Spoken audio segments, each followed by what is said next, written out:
So I think it's both. It was both cool that I was doing it, and also sort of, I was a little bit of a nerd. And if you grew up in a place kind of further away from New York, I grew up near DC. It was foreign, I would say. Telling my parents I wanted to be an actor, they didn't even understand what that entailed, what that would mean, what being a working theater actor could possibly mean. And so it was a foreign, distant land to me as a kid. You guys? Yeah.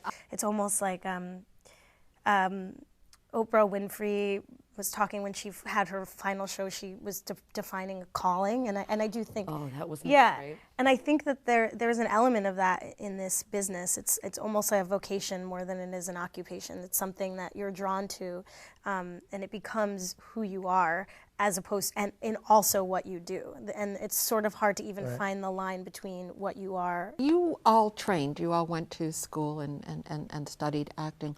What, when you got out of school and in the years since, has been the difference? What's the difference between being in school, doing shows, and being in the real world and doing shows? No money. Right. Or the unknown is just constant. Right? Yeah. It's oppressively constant. Yeah.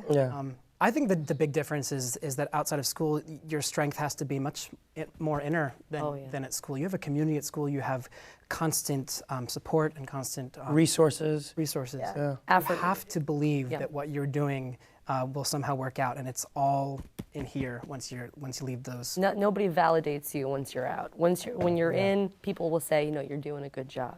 Keep going. Try that again. Be true to yourself. When you're out, you gotta. That's all. Like you said, you got to really stay strong with yourself. Yeah, I think there's all these things they forget to tell you about the business, right? They don't know to tell you. Yeah, and there's like the craft, and there's the thing that we do when we walk on on stage, and we have that 90 minutes or 2.5 hours or 3 hours where we do our craft, and then there's the other aspect of it, which is it's a business as well, and there are disappointments, and people make decisions. You get jobs and don't get jobs based on things that have absolutely nothing to do with, how dedicated you were and how prepared you were for that audition. So it's a really interesting thing marrying like the commerce aspect of it and the art, and that's why I'm lucky and grateful to live in New York, where we can get together and do readings just for fun of shows. There's always something going on where you can tap into the part of you that does it just because you love it, not because you want to eat, and have an apartment.